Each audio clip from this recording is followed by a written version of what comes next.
What I envision as far as my wedding is for it to be winter themed. I would like everything to look like it was snowed over, iced over. Plenty of outside stuff, trees and branches that we can just have. I also want some colors, but not just blue, what you would typically think. I want lavenders and purples involved. Yeah, silver would be nice. Also a lot of natural wood. Natural. Yeah, so I think what we'd like is to have a lot of branches and trees and stuff, just something so it looks really earthy. So bringing the outside into it. Was some greenery, like some from pine branches and stuff, that's fine. But I'd want those to also have like a snowed look at the tips or something like that. Vines, it would be really neat if we could make, I'm not sure what they're called, but it's sort of like an overhang of like vines and branches. We just kind of Make it up as we go. Yeah, pretty much. We just had, we had a theme that we wanted, that we thought about. We got inspiration from other people. That seemed to be like a longer process than the actual doing of stuff, it seemed.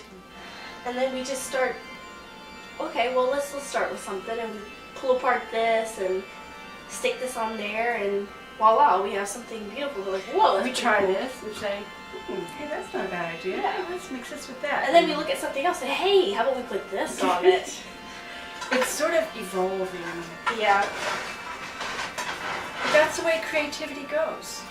It's not totally planned. You can't plan creativity. No, you can't. You just gotta go with the flow and you get ideas and you just gotta develop it. And so people who are more want things that's more planned or scheduled, to them they're like, oh, I'm not very creative. And they probably really could be. I think that holds people back. They think they have to have everything all worked out and all planned, and it doesn't have to be that way. It's actually more fun to be spontaneous. Yeah, because you'll do and something experimental, and then, I don't even know what this whole thing's going to look like when we're all done.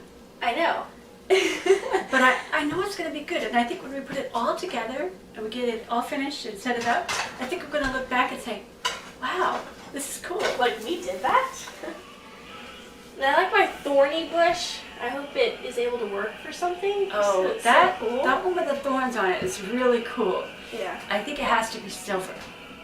And maybe that's one that should be a table centerpiece somewhere. Right, somewhere where people don't have to walk around. Yeah, because it's got thorns that long on it.